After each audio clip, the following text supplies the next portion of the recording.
आजकल एक बीमारी बहुत सामने आ रही है, लिवर फैटी, लिवर इनलार्जमेंट। 13 जनवरी को एक बालक प्रशांत द्विवेदी 30 वर्ष का, वो हमारे यहाँ आए आयुष चिकित्सालय में। ये बदनपुर चौराहा फतेहपुर से हैं। तो इनको 2 दिन से पेट में मरोड़ थी, दर्द हो रहा था। भी जा रहे थे, मरोड़ बहुत ज्यादा थी, वोमिटिंग भी हो रही थी। अच्छा, उल्टी भी हो रही थी जी। 2 दिन पहले बुखार भी आया था। 2 दिन पहले बुखार आ गया था जी। और मल काला काला आंव जैसा हो रहा था। जी। फिर वहाँ अल्ट्रासाउंड कराया इन्होंने, अल्ट्रासाउंड ब्लड टेस्ट करवाए थे। हाँ। 2-3 दिन की दवा भी ली, लेकिन कुछ आराम विशेष मिला नहीं वहाँ पे। तो जो अल्ट्रासाउंड कराया तो liver is in moderately enlarge in size 17.5 cms जी। और मॉडरेट हेपाटोमेगली विद फैटी लिवर इन्होंने दिया। पटेल सिटी स्कैन सेंटर का है जी। हमने इनको आयुष चिकित्सालय के अंतरंग विभाग में आईपीटी किया। मैंने निदान किया यकृतदालुदर।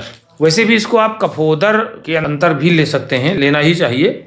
चरक कहते हैं कि अव्यायाम दिवा स्वप्नास स्वादिष्ट छलई तदि दुग्धौदकानूप मांसश्चाप्यति सेवितैः क्रुद्धेन श्लेष्मणा स्रोत स्वावृते स्वावृतो नीलः तमेव पीडेन कुर्याद उदरम बहिरंतर्गा।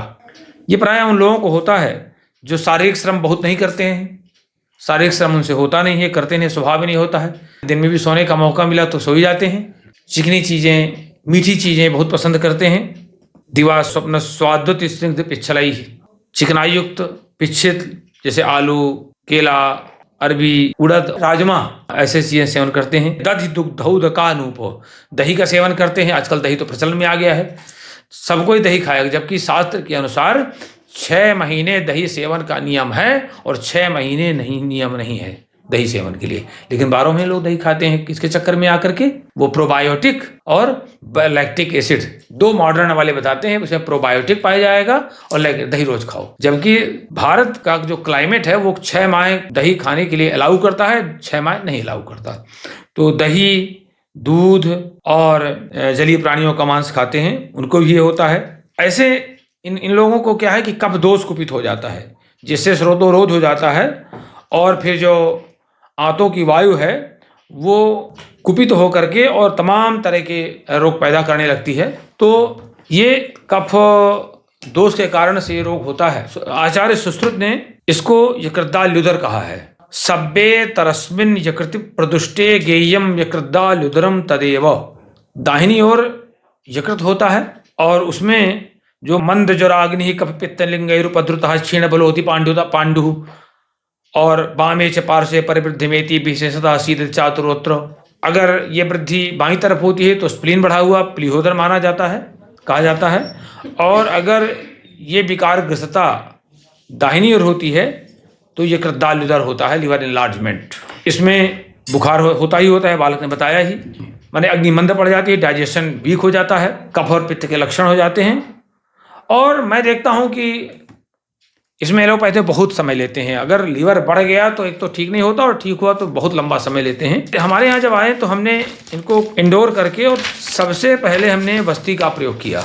चरक चिकित्सा, अर्श चिकित्सा में विल्व नागर युक्तम व यवान्या चित्रकेण चा, इन द्रव्यों की निरुवस्ती बना करके दी गई।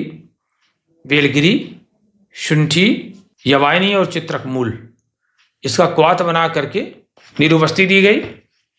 और ये चिकित्सा इनको हमने दिया 13 तारीख को ही। औषधियों में पीयूष बल्ली रस, प्रबाल पंचामृत मुक्तायुक्त, मिश्रिया क्वाथ और कूटज, अतिविषा, मुस्तक, धान्य और उशीर, इसका कषाय दिया गया।